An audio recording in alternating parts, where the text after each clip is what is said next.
Based on community feedback, loot is being totally reworked. We're significantly reducing affix bloat on items, adding 2 all-new endgame crafting systems, and a new endgame dungeon to conquer, and more, all in this video. Marcus and I are going to walk you through all of these new itemization changes, but first I want to welcome Charles Dunn, who's a game designer on the team. Welcome, Charles. Thanks for having me. Really excited to be here. As Charles already knows, normally we think of questions players might have for our developers, but this time we went ahead and asked on social media. So if you responded to the post, you might be featured in today's video. So, how's loot changing exactly? Well, for starters, when an item drops, it will only have core and basic stats at first, like strength and attack speed, things we can actually use for most builds right away. We're removing all the overly specific conditional modifiers, so no more damage to injured enemies, for example. You should mostly see affixes that will impact your build positively and with higher uptime. Now, this doesn't mean we're cutting out the complexity, we're just spreading it out across different systems. Once you fully craft up your gear in the endgame, ancestral legendary items will have even more stats than they did before with 5, which means more build possibilities. But going forward, they will start out with a lower amount. I usually explain it like this. We've removed conditional stats from item drops since they were way too specific, and then created a tempering system to add on cooler things that will make sense for your build. For example, skeletal mage damage, or an increase to the size of corpse explosion are things I would want more than damage to injured. The next change I want to mention is what we call greater affixes. When an ancestral or unique item drops, there's a chance for it to roll with a greater affix. A greater affix is 1.5 times stronger than a normal one, and they're acquired 2 ways. One, from our obol vendors, which helps reinvigorate this currency, and secondly, from an item simply dropping on the ground. Players will have an audio and visual cue when this occurs. Legendaries can potentially have 3 graders, and unique items can have 4. But getting a maxed out greater affix item is going to be really rare. These items will hold tremendous value, not just because of the increased stats, which is really nice, but also because you can trade, yes, trade them to other players. So long as you don't craft or change them in any way, you can trade legendaries and non-uber uniques to other players. Marcus is now going to walk you through our new system called tempering. Thanks, Ruben. So tempering is a way to add meaningful and most of all, fun affixes to your legendary items. There are lots of different ways to augment your spells with tempering, but as an example, here's Corpse Explosion before, not too bad, and here's Corpse Explosion after you temper the size of the spell. So to accomplish this, you're going to need a tempering manual. These can be acquired from most of the in-game content, so you should see them dropping normally through gameplay. A tempering manual is like a crafting book, with a small collection of different recipes. Let's use Corpse Explosion as an example. Once I find the Profane Innovation Manual, I can begin adding the affixes from the Profane Innovation list and put them onto my items. Head over to the blacksmith, plug in the desired piece of gear that matches your recipe. As you can see here at the top, Profane Innovation is in the utility category, so it can be applied to your armor.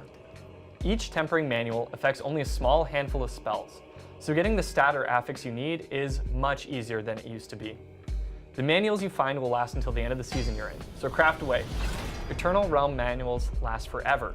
The only caveat is tempering durability. You can only temper until you're out of charges, but hey, that's the price of admission for powerful items. Remember, you can always find or trade for more. To bring all this together, let's do a quick recap. In World Tier 4, ideally, you'll be on the lookout for items with greater affixes. Then take those items and fully temper them up. Once complete, you can now start the Masterworking process. Masterworking is a late game crafting system, allowing you to upgrade your items at the blacksmith after you fully temper them. It will require pit materials, which we're going to cover next. Each piece of gear will have 12 Masterworking ranks to achieve. As you progress to rank 12, you will see all of your affixes on that item increase in power, which is really nice. But every 4th tier, so 4, 8, 12, you will see a massive increase to a single stat. The interface does a nice job at reminding you what you're getting next. The first time you hit that big 4th tier upgrade, it will always be blue. So you could have 3 blues for 3 different stats. But if you manage to hit the same stat multiple times, the color will change. It'll go from blue as the base to yellow, then orange, only of course if you hit the same stat over and over. And if you reach the end, rank 12, and you're not happy with those big 4th tier rolls you got, maybe you wanted vulnerable damage or corpse explosion damage, well, you can reset the item completely and start the masterworking process all over again. All right, Marcus, you're up. So the pit. To access the pit, you'll need two things. A rune shard, which drops from endgame activities like Helltide chests and Whisper bounties, and you'll also need to complete a Nightmare dungeon, tier 45. Once finished, a priority quest will pop up, sending you to Karagar, unlocking this activity. The pit is built to test you. The higher levels can be absolutely brutal. As they get more and more challenging with every tier, you can also expect death penalties and a 15-minute timer constantly ticking lower and lower. We also have randomized layouts and monster families to help keep the replayability fresh. Filling up your progress bar spawns an in-game boss, but beware, at various intervals other bosses will show up, launching a random attack at you. Always be on the lookout for potential ambush. Run this solo or in groups, but the player who opens the pit receives the lion's share of the treasure, including tormented boss summoning materials, which we'll get to in the next video. Also, a fast completion of the pit means more rewards overall, and the ability to skip tiers and climb even faster. We're excited for all of you to get your hands on this content, so let's go ahead and jump into some Q&A with our very patient Charles Dunn.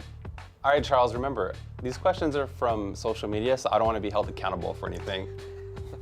Enrique wants to know, since unique items cannot receive tempered affixes, are you thinking of upgrading the base stats of uniques? Many unique items already have affixes that are more powerful than your normal affixes. And of course, the unique power itself is going to be very impactful for your build. However, if they're still not competitive with items with tempered affixes, then we'll definitely make adjustments moving forward to ensure that they are still appealing. Codith asks, are there any plans to increase the tempering durability chances, or possibly a way to reset them like Masterworking? Not right at the start of the season, however, it is definitely an avenue that we're going to explore in the future. I noticed a few people like Zach Bailey and Foz ask, can we make lower rarity items more valuable? The lower rarity items like normal, magic, and rare items serve a variety of purposes in Diablo IV. The first is that they give a sense of progression as you're leveling up your character. You're getting more affixes, more power, and more complexity as you move through the tiers of items. Of course, capping out at legendary and unique items with the most affixes possible. Now, for veterans of Diablo IV, they've already experienced a lot of this progression, and they may not really notice or feel the impact as they're leveling up and getting these lower quality items.